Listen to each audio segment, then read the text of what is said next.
राधा स्वामी जी।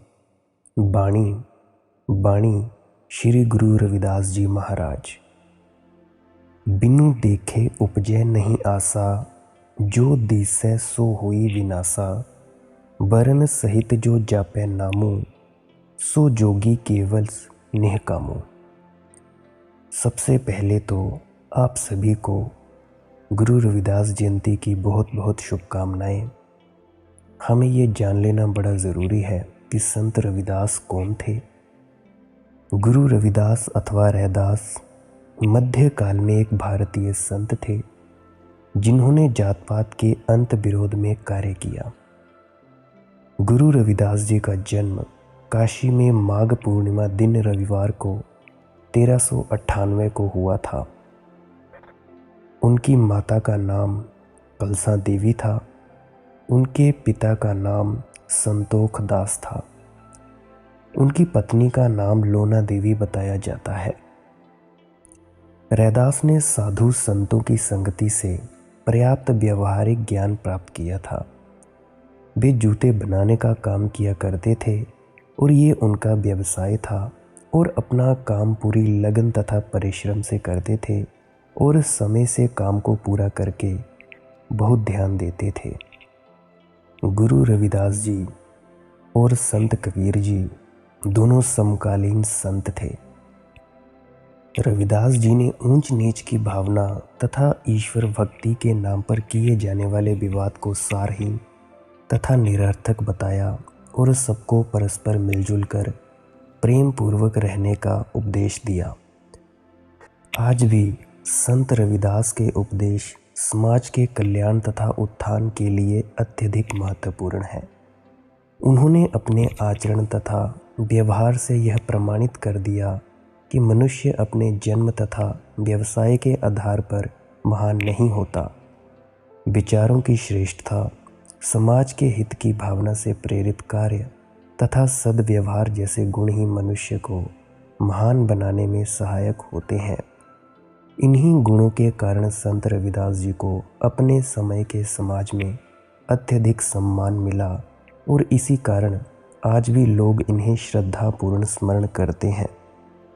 बिन देखे उपजै नहीं आसा, जो दिसै सो होई विनासा। जब तक तुम्हें परमात्मा की थोड़ी झलक न मिले तब तक तुम्हें ना तो आशा जगेगी, ना आश्वासन पैदा होगा और ना ही आस्था का जन्म होगा। लाख दूसरे लोग कहते रहें कि ईश्वर है, तुम सुन भी लोगे, शायद मान भी लो, मगर भीतर संदेह बना है सो बना ही रहेगा। कितना ही विश्वास ऊपर से ओढ़ लो परत दर परत, लेकिन भीतर संदेह है, मरेगा नहीं। ढंक जाए भला, छिप जाए भला, विनष्ट नहीं होगा। उसका विनाश तो सिर्फ एक ही ढंग से होता है, बिन देखे उपजै नहीं आसा, यानी कि कुछ दिखाई पड़े। अब मंदिरों मस्जिदों में तो कुछ दिखाई नहीं पड़ेगा, क्योंकि वहाँ जो पुजारी पंडित बैठे हैं उन्हीं को दिखाई नहीं पड़ा है। यज्ञ हवन में तो दिखाई नहीं पड़ेगा। जो मूर्ख वहाँ चावल और गेहूं और घी फेंक रहे हैं आग में, उन मूर्खों को ही नहीं दिखाई पड़ा, वे तुम्हें कैसे दिखला देंगे। अंधों से पूछ रहे हो प्रकाश की परिभाषा, आंख वाले को भी परिभाषा करनी कठिन है। अंधे परिभाषा कर रहे हैं और दूसरे अंधे परिभाषाओं को मान रहे हैं। तुम्हारी जितनी मान्यताएं हैं सब उधार हैं, इसीलिए तो तुम्हारी जिंदगी एक रेगिस्तान है जिसमें मरुद्यान नहीं। संदेह मिटते हैं अनुभव से, झलक भी मिल जाए दूर से सही। गौरी शंकर को तुम हजारों मील दूर से झलकता हुआ देख लो, उसके ऊपर जमी हुई कुंवारी बर्फ, उस पर चमकती हुई सूरज की किरणें, उसका अपूर्व रूप सौंदर्य हजारों मील दूर से तुम्हें दिखाई पड़ जाए तो भी आशा जग जाएगी। विश्वासों से लोगों को धर्म से वंचित किया है, विश्वासों ने लोगों का धर्म मार डाला है। संत रविदास ठीक ही कहते हैं, बिनु देखे उपजे नहीं आसा, यानी झलक भी मिल जाए, जरा सी झलक, दूर की झलक, और आशा जगी, और आशा अंकुरित हुई, और आशा में ही आस्था का फल लगेगा। जो दिखे सो होई बिनासा, यानी एक अद्भुत बात है कि जिसने उसकी झलक भी देख ली वह विनष्ट हो गया, उसका अहंकार मिट गया। दो नहीं रह सकते, तुम और परमात्मा दोनों साथ साथ नहीं रह सकते। जो दिन आवही सो दिन जाही, यानी जो दिन आया है जाएगा, जो जीवन मिला है छिन जाएगा। अवसर है यह जीवन, यह सदा के लिए नहीं मिल गया है तुम्हें। इसकी एक सीमा है, इसकी सीमा के भीतर कुछ कर लो, कुछ ऐसा जो कि शाश्वत से जोड़ दे, तो तुम असीम हो जाओ। जीवन की सीमा है, लेकिन एक और जीवन है, परम जीवन, जिसकी कोई सीमा नहीं। इस शरीर में तो जीवन है, वह तो आज है, कल नहीं हो जाएगा। इसकी मृत्यु तो सुनिश्चित है, मृत्यु से बचा नहीं जा सकता। आश्चर्यजनक है, मगर सत्य है कि इस जगत में, इस जीवन में एक ही बात सुनिश्चित है, और वह क्या है? वह है मृत्यु। जन्म के बाद अगर कोई चीज़ बिल्कुल सुनिश्चित है 100%, तो वह है मृत्यु। करना कूच रहन थिरु नहीं। यहाँ पे गुरु साहिब जी समझा रहे हैं कि कूच तो करना पड़ेगा, यह काफिला तो उठेगा, यह सब ठाठ पड़ा का पड़ा रह जाएगा। यह सराय है, रात ठहर गए ठीक, सुबह तो बोरिया बिस्तरा बांध ही लेना पड़ेगा। इस सराय को घर मत समझ लेना। करना कूच रहन थिरु नहीं, कूच तो करना ही है, रहना घिर नहीं है। तो इस सराय की दीवारों को रंगते रहोगे रात भर, दीवारों पर तस्वीरें टांगते रहोगे रात भर, इस सराय की सफाई करते रहोगे रात भर, इस सराय के इंतज़ाम में ही गंवा दोगे सारा समय, और सुबह आएगी और सराय छिन जाएगी। नहीं, सराय का तुम उपयोग कर लो, सराय में ही सब समय मत गंवा दो। इस शरीर में ही मत उलझे रहो, थोड़े सुलझो, इस शरीर से थोड़े जागो, इस शरीर से थोड़े ऊपर उठो। माना कि 70-80 साल इस शरीर में रहना है, मगर अनंत काल की तुलना में 70-80 साल का क्या मूल्य है? एक रात से भी कम। और दिन जाते देर कहाँ लगती है, दिन यूं जाते हैं। पकड़ में तो समय आता नहीं, मुट्ठी में तो समय आता नहीं। सुबह हुई कि सांझ हो जाती है, सुबह होती शाम होती, उम्र यूं ही तमाम होती। कल भी वही किया था, आज भी वही कर लोगे, परसों भी वही कर लोगे, कल भी वही करोगे।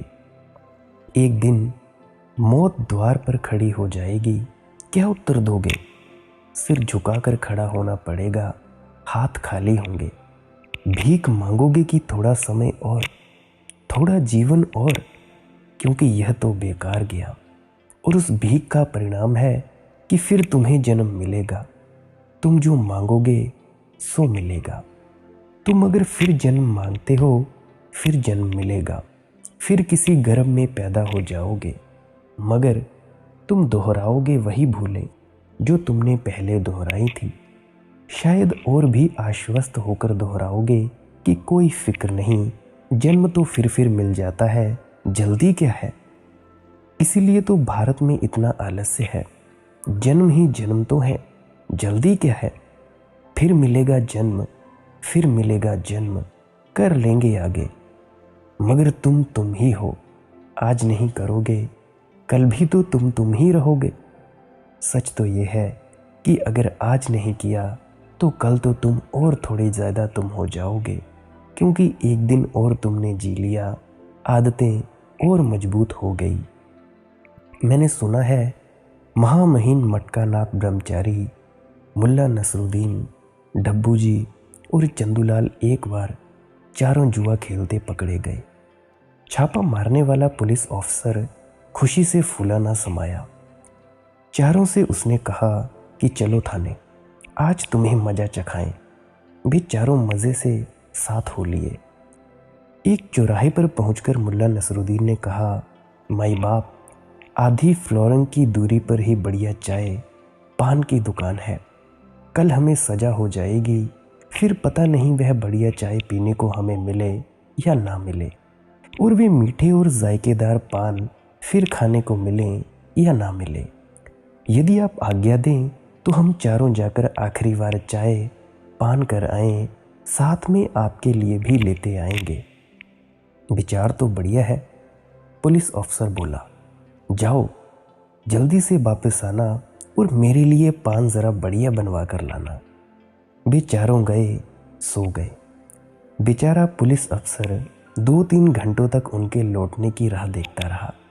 1 वर्ष बाद दिवाली के दिन फिर वही घटना घटी। चारों के चार फिर जुआ खेलते पकड़े गए। पुलिस अफसर बोला, बच्चू अब न छोड़ूंगा, बुरे फंसे हो इस बार। पिछली बार तो धोखा देकर निकल गए थे, अब चलो थाने, तुम्हें अच्छा मज़ा चखाता हूँ। चारों फिल्मी गाने की धुन गुनगुनाते हुए फिर साथ हो लिए। फिर रास्ते में वही चौराहा पड़ा और नसरुद्दीन ने फिर वही पुरानी बात दोहराई कि माई बाप, जैसा कि आपको पता है कि पास ही चाय पान की दुकान है, यदि आज्ञा दें तो हम लोग जाते जाते एक बार चाय पान कराएं और आपके लिए भी श्रेष्ठतम पान लगवा लाएंगे। पुलिस अफसर तो क्रोध से लाल होकर बोला, चालबाजो, मैं तुम्हारी एक एक चालबाजी से अच्छी तरह परिचित हूँ। मुझसे फिर वही चालाकी करने की कोशिश? बदमाशो, क्या तुम सोचते हो कि मैं निरा मूर्ख हूँ? अरे लोमड़ी की औलादो, मैंने भी घाट घाट का पानी पिया है, बाल धूप में नहीं पकाए। तुम सब यहीं रुको, मैं खुद जाता हूँ तुम्हारे लिए पान लेकर आता हूँ। तुम तो तुम ही हो, इधर से नहीं उधर से, भूल तुम वही करोगे। इस जन्म में जो की है वही अगले जन्म में भी करोगे, वही और अगले जन्म में करोगे। ऐसे नहीं चलेगा। इस बात को तीर की तरह भीतर चुभ जाने दो। जो दिन अवही सो दिन जाही, करना कूच रहन थिरु नाही, संगू चलत है हम भी चलना। ख्याल रखना, जब भी किसी अर्थी को निकलते देखो तो स्मरण रखना, संगू चलत है हम भी चलना।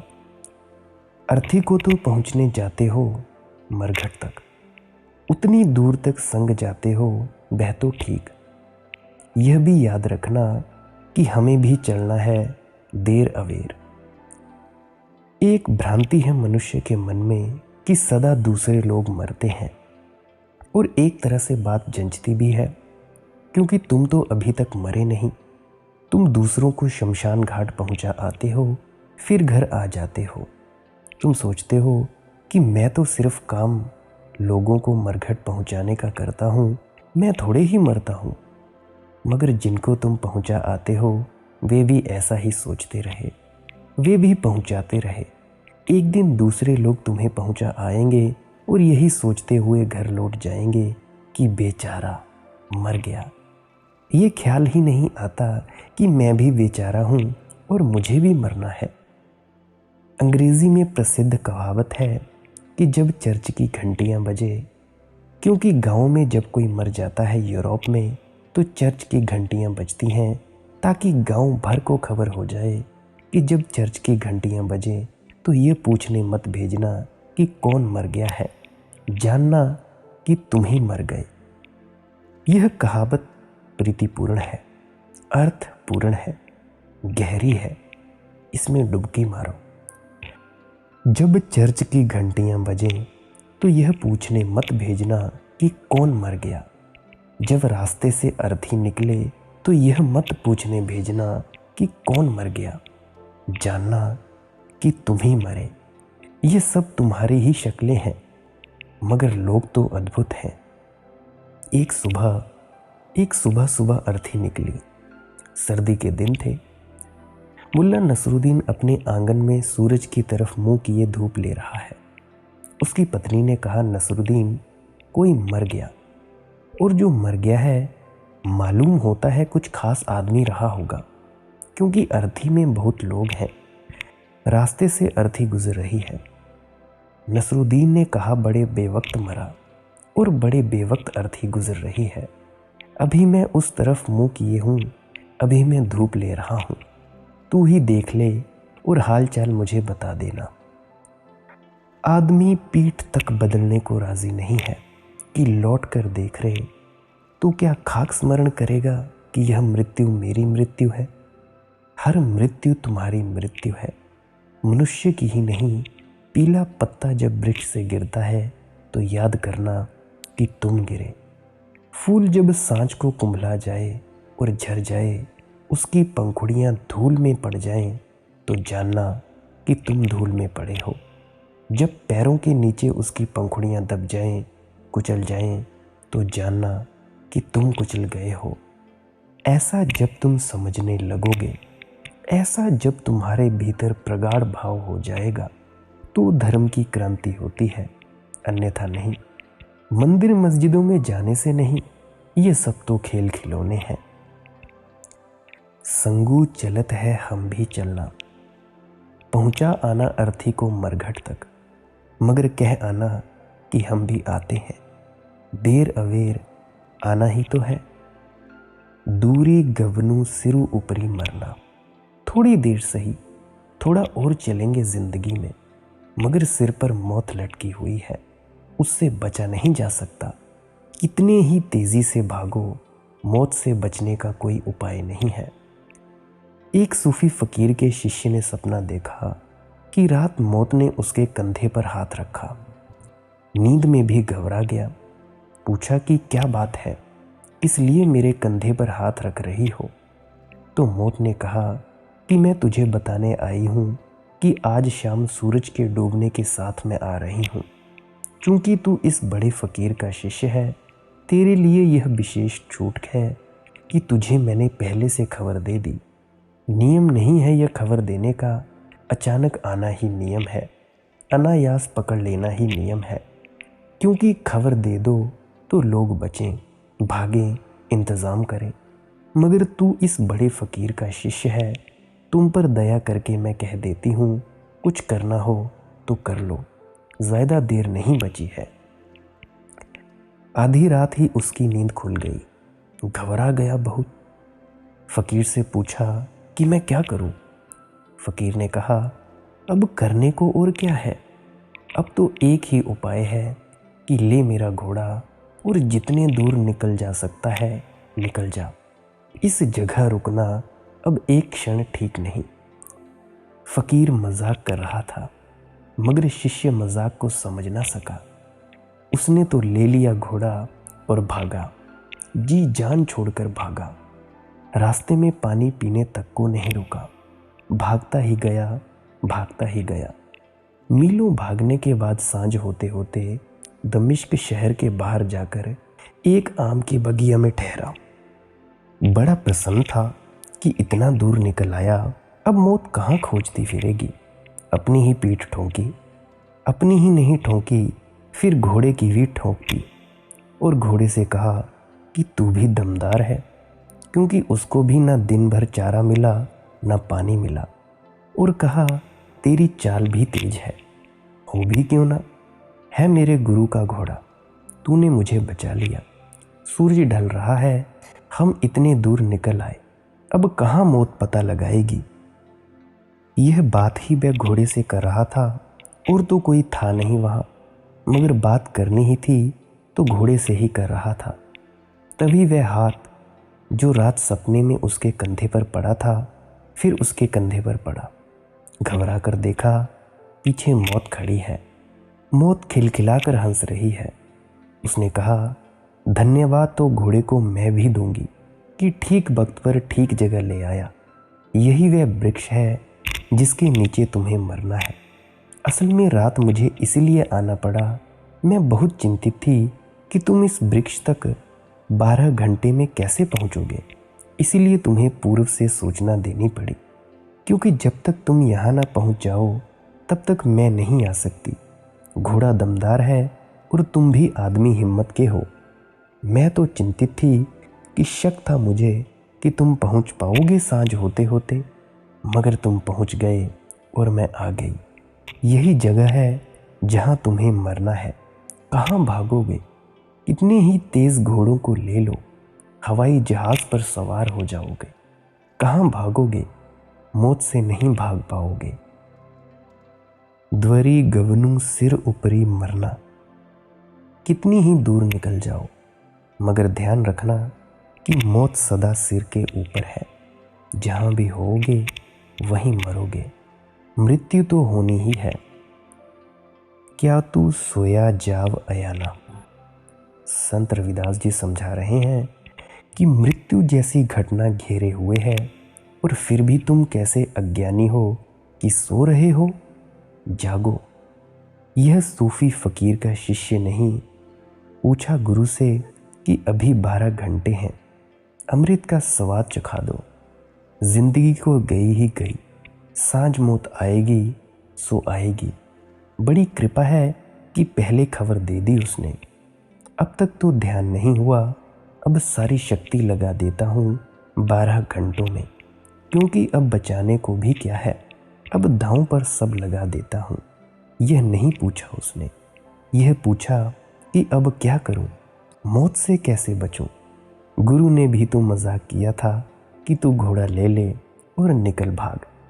लेकिन अगर शिष्य में थोड़ी भी समझ होती तो वह कहता, घोड़ा मुझे कहाँ ले जाएगा, मौत का बड़ा जाल है, सारे जगत को घेरे हुए है, वह कहीं भी मुझे पकड़ लेगी।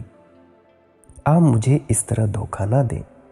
घोड़ा क्या खाक मुझे बचाएगा, घोड़े की भी मौत होने वाली है। यह देह तो गई, अब तो मुझे कुछ शाश्वत को पाने का रास्ता दे। ध्यान के लिए पूछा होता, परमात्मा के लिए पूछा होता, लेकिन लोग वह नहीं पूछते। 4 आदमी बात कर रहे थे। एक ने कहा कि अगर पता चल जाए, डॉक्टर तुम्हारा कह दे कि बस अब 3 महीने से ज़्यादा नहीं बचोगे, तो तुम क्या करोगे। जहाँ तक मेरी बात है, उसने कहा कि अगर मुझे डॉक्टर कह दें कि 3 महीने से ज़्यादा मैं नहीं बचूंगा, तो मैं सब धंधा वंदा बेचकर दुनिया के चक्कर पर निकल जाऊंगा। वह मेरी दिली आकांक्षा है कि सारी दुनिया देख डालूं, ताजमहल, खजुराहों, कोणार्क और बोरोबुदार। दुनिया पड़ी है, हिमालय, स्विट्ज़रलैंड और कश्मीर।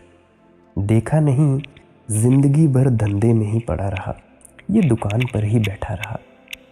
अगर मेरा डॉक्टर मुझसे कह दे कि 3 महीने बचे हैं, सब दुकान बेचकर बाल बच्चों को नमस्कार करके मैं तो दुनिया के चक्कर पर निकल जाऊंगा। दूसरे ने कहा कि अगर मुझे पता चल जाए कि 3 महीने ही बचूंगा, तो पहला काम तो मैं ये करूंगा कि पत्नी को तलाक दूंगा, जो कि मैं ज़िंदगी भर से सोच रहा हूँ। और फिर जितनी पत्नियाँ, जितनी स्त्रियाँ मिल सकती हैं भोग लूँगा। फिर जो भी खर्चा हो जाए, फिर हर रात एक नई स्त्री को ले आऊँगा। जब 3 ही महीने बचे हैं, तो अब क्या लोक लज्जा, अब क्या नीति अनीति, अब मौत ही आ रही है तो कौन फिक्र करे। तीसरे ने कहा, अगर मेरा डॉक्टर मुझसे कह दे कि 3 महीने ही बचे हैं, तो मैं सब बेच बाच कर बस शराब पीकर पड़ा रहूँगा। मस्ती। 3 महीने ही बचे तो फिर कमी नहीं करूँगा, फिर फिक्र नहीं करूँगा कि शराब से बीमारी होती है, शराब से यह होता है, वह होता है। फिर ये बेवकूफ़ी भरी बातें छोड़ दूँगा। मौत ही आ रही है तो फिर तो पिए ही पड़ा रहूँगा। जैसे ही होश आएगा फिर पी लूँगा, जैसे ही होश आएगा फिर पी लूँगा। चौथा था एक यहूदी, या समझो कि मारवाड़ी। उसने कहा, अगर मेरा डॉक्टर मुझसे कहे कि 3 महीने ही बचे हैं, तो मैं दूसरे डॉक्टर के पास जाकर सलाह लूँगा। इतनी आसानी से मरने वाला नहीं हूँ। मगर चारों में से एक ने भी मतलब की बात ना कही, बेमतलब बातें। चलो 3 महीने नहीं 6 महीने जी लोगे, तब भी क्या फ़र्क पड़ता है। समय की मात्रा बढ़ जाने से कोई फ़र्क नहीं पड़ता। तुम्हारी चेतना का गुण बदलना चाहिए। इसलिए कहते हैं रविदास जी, तय जीवन जगी सचू करी जाना। तुम्हारी चेतना का गुण धर्म बदलना चाहिए। सोने से जागने की तरफ यात्रा होनी चाहिए। अपनी हालत का खुद एहसास नहीं है मुझको, मैंने औरों से सुना है कि परेशान हूँ मैं। अपनी हालत का खुद एहसास नहीं मुझको, मैंने औरों से सुना है कि परेशान हूँ मैं। ऐसी हमारी बेहोशी है, हमें अपनी हालत का खुद ही पता नहीं है। औरों से सुना है कि परेशान हूँ मैं। लोग कहते हैं कि तुम सोए हो, तुम्हें पता नहीं कि तुम सोए हुए हो। आते हैं बुद्ध और चिल्लाते हैं तुम्हारे कानों में कि तुम सोए हो, लेकिन तुम नींद में भी जागने का सपना देखते रहे हो। तुम हर तरह से बचने की कोशिश में संलग्न हो। नींद ना टूटे, नींद बनी रहे। तुमने नींद में इतने न्यस्त स्वार्थ जोड़ लिए हैं, तुमने इतने मीठे मधुर सपने सजा लिए हैं कि तुम्हें डर लगता है कि कहीं सच में ही नींद ना हो। नहीं तो इस महल का क्या होगा? सोने का महल जो मैंने बनाया, ये जो अप्सराएं उतरी, इनका क्या होगा? क्या तू सोया जाए अयाना, तय जीवन जगी सचू करी जाना। क्योंकि जो जागे हैं उन्होंने ही जीवन के सत्य को जाना है, उन्होंने ही जीवन को सत्य कर लिया है। बाकी सबका जीवन तो असत्य है। मुझे एहसास कम था वरना दौरे जिंदगानी में। मेरी हर सांस के हमराह मुझ में इनकलाब आया। होश कम था, नहीं तो हर श्वास के साथ क्रांति आ रही थी, जा रही थी। मुझे एहसास कम था, चेतन कम थी, चैतन्य कम था, जागृति कम थी। मुझे एहसास कम था वरना दौरे जिंदगानी में। मेरी हर सांस के हमराह मुझ में इनकलाब आया। हर सांस के साथ क्रांति घट सकती थी। इसीलिए बुद्ध ने तो श्वास के ऊपर निरीक्षण करने पर बहुत जोर दिया। विपस्सना उसी विधि का नाम है। आती श्वास को देखो, जाती श्वास को देखो। देखते देखते आती जाती श्वास को तुम जग जाओगे, क्योंकि श्वास तुम्हें जोड़े है शरीर से। जब तुम श्वास को देखोगे तो तुम अचानक पाओगे तुम श्वास से भिन्न हो, तुम दृष्टा हो, तुम देखने वाले हो।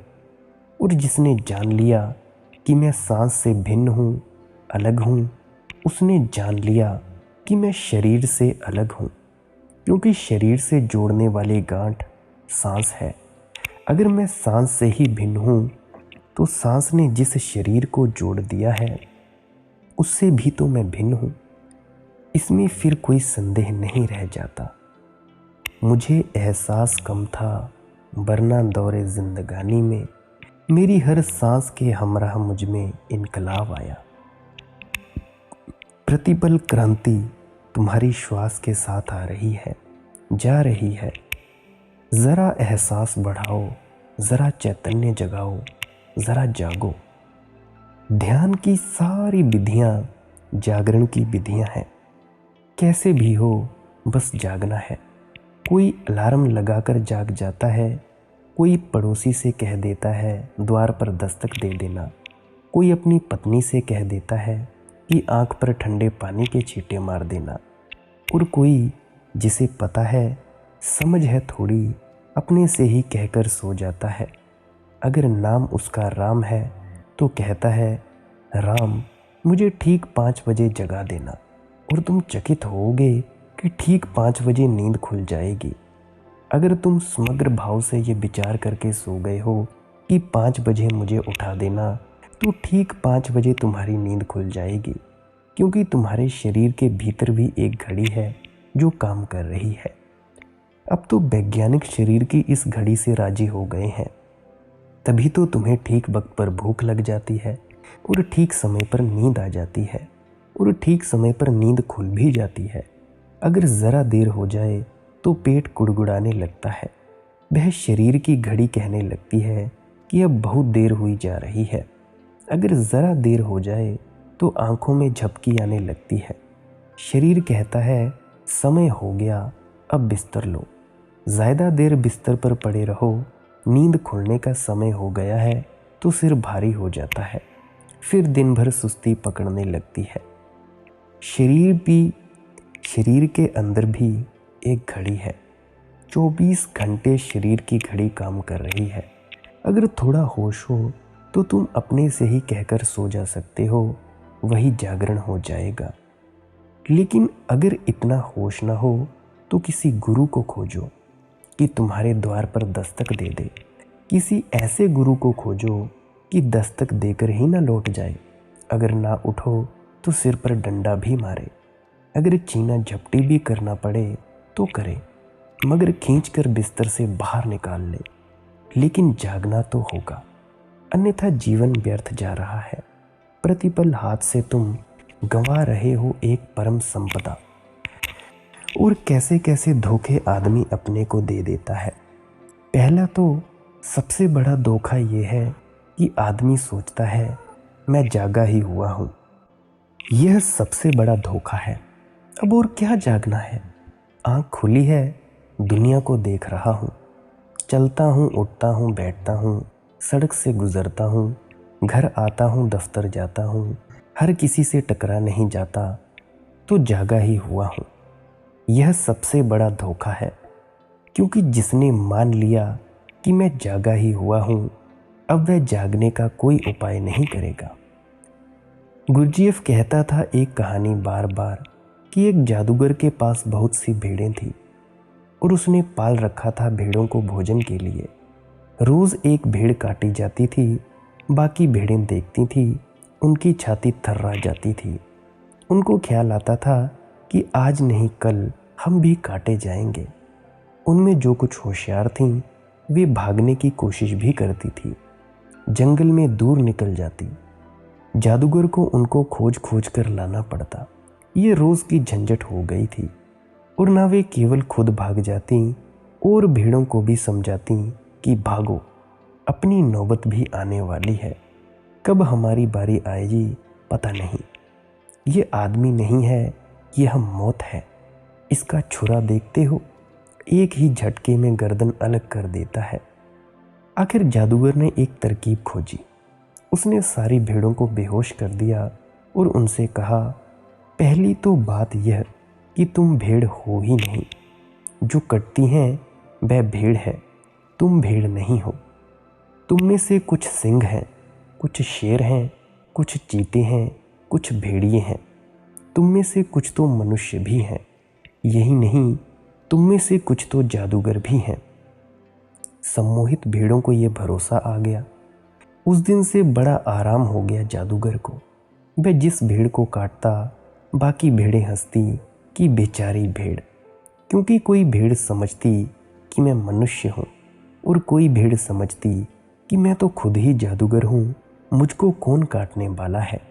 कोई भेड़ समझती कि मैं शेर हूँ, ऐसा झपट्टा मारूंगी काटने वाले पर कि छठी का दूध याद आ जाएगा, मुझे कौन काट सकता है। ये बेचारी भेड़ है, रह रह करती काटी जा रही है। और यह भेड़ भी कल तक यही सोचती रही थी, जब दूसरी भेड़ें कट रही थी, कि मैं सिंह हूँ, मैं मनुष्य हूँ, मैं जादूगर हूँ, कि मैं ये हूँ, मैं वो हूँ। उस दिन से भेड़ों ने भागना बंद कर दिया। गुरजीएफ कहता था, आदमी करीब करीब ऐसी हालत में है। तुम सोए हो गहन निद्रा में, बड़ी ही गहन निद्रा में सोए हो। आध्यात्मिक अर्थों में सोने का अर्थ जरा समझ लेना। सोने का अर्थ ये नहीं होता कि जब तुम रात को बिस्तर पर आंख बंद करके सोते हो तभी सोते हो। वह शारीरिक निद्रा है। आध्यात्मिक निद्रा का अर्थ होता है जिसको स्वयं का पता नहीं है, वह सोया है। महावीर से किसी ने पूछा कि मुनि की परिभाषा क्या है, तो मुनि की परिभाषा में महावीर ने कहा, असुत्ता मुनि, जो सोया नहीं है वह मुनि। और फिर उसने पूछा कि अमुनि की क्या परिभाषा है, तो महावीर ने कहा, सुत्ता अमुनि, यानी जो सोया है वह अमुनि। प्यारी परिभाषा की। इसमें जैन धर्म कहीं आया ही नहीं। असल में महावीर जैसे व्यक्तियों के पास जैन, बौद्ध, ईसाई जैसी बातें नहीं आती, होती ही नहीं। किसी जैन मुनि से पूछो कि मुनि यानी कौन, तो अगर वह मुंह पट्टी वाला है तो पहले तो कहेगा जो मुंह पर पट्टी बांधता हो। अगर वह दिगंबर है तो कहेगा जो नग्न हो, जो एकाहारी हो, जो भिक्षा मांग कर लाता हो, जो 3 वस्त्रों से ज़्यादा पास न रखता हो। श्वेतांबर है तो जो सफ़ेद वस्त्र पहनता हो। इस तरह की परिभाषाएं करेंगे ये लोग। महावीर की परिभाषा इनसे ना हो सकेगी। ये खुद ही जागे नहीं हैं। ये क्या खाक कहेंगे असुत्ता मुनि, कि जिसकी नींद टूट गई है वह मुनि, और जो अभी सो रहा है वह अमुनि। फिर चाहे तुम नंगे ही क्यों ना हो रहे हो, इससे क्या फ़र्क पड़ता है। इसका मतलब हुआ कि दिगंबर सो रहे हो। बहुत से लोग सोते हैं नंगे। पश्चिम में तो सारे लोग नंगे ही सोते हैं। इधर शायद भारत को छोड़कर दुनिया में कोई कौम नहीं है जो बिना कपड़ों के ना सोती हो, क्योंकि कपड़े पहने सोना यह भी कोई सोना है। पजामा बांधा है ज़ोर से, धोती बंधी है। वह तो तुम बड़ी कृपा करते हो कि टोपी और जूते उतार देते हो, और स्त्रियां बांधे हुए हैं कपड़ों पर कपड़े और सो रही हैं, शरीर को विश्राम तक नहीं लेने देते। तो कोई दिगंबर हो, इससे कुछ फर्क नहीं पड़ता। बिना कपड़ों के सो रहा है, कोई कपड़ों में सो रहा है, कोई सफ़ेद कपड़ों में सो रहा है, श्वेतांबर, कोई मुंह पर पट्टी बांधकर सो रहा है। पता नहीं किसको धोखा दिया जा रहा है। इतने रास्ते अगर कोई मुनि हो सकते होते तो दुनिया मुनियों से भर गई होती। इतनी आसानी से कोई मुनि नहीं होता। मुनि की परिभाषा महावीर की ठीक है, जागो। फिर जागने का क्या अर्थ ले। तुम्हें और सब तो दिखाई पड़ता है, सिर्फ तुम ही नहीं दिखाई पड़ते। देखने वाला भर दिखाई नहीं पड़ता। इसलिए जागने की परिभाषा है देखने वाले को जो देख ले। फिर से सुने, देखने वाले को जो देख ले, जो स्वयं को पहचान ले, जो अंतर्मुखी हो जाए। दूसरों को देख रहे हो और सोच रहे हो कि तुम जागे हो। वे तुम्हें देख रहे हैं और सोच रहे हैं कि वे जागे हैं। न उन्हें उनका पता है, न तुम्हें अपना पता है। कोई अगर पूछता है आप कौन, तो जल्दी से नाम बता दिया, जाति बता दी, देश बता दिया, पासपोर्ट निकाल कर बता दिया, आइडेंटिटी कार्ड बता दिया, आधार कार्ड बता दिया। ये तुम कोई भी नहीं हो। ये सब संयोगिक बातें हैं कि तुम भारत में पैदा हुए, पाकिस्तान में भी पैदा हो सकते थे, तुम चीन में भी पैदा हो सकते थे।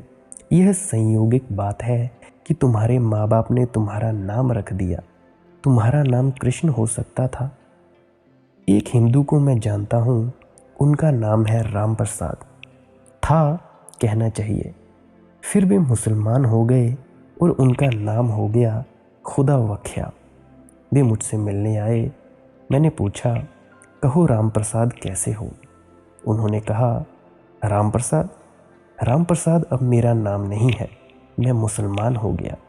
बहुत दिन रह लिया शूद्र हिंदुओं में, बर्दाश्त के बाहर हो गया।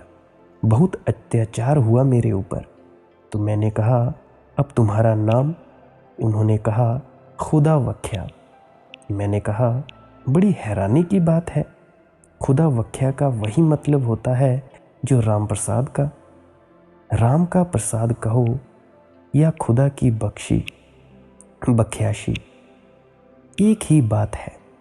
क्या खाक बदले हो तुम भी? राम प्रसाद से बदले तो खुदा वख्या हो गए, कुएं से निकले तो खाई में गिर गए। नाम बदलने से क्या होगा? नाम तुम हो ही नहीं, तो कितना ही बदल लो।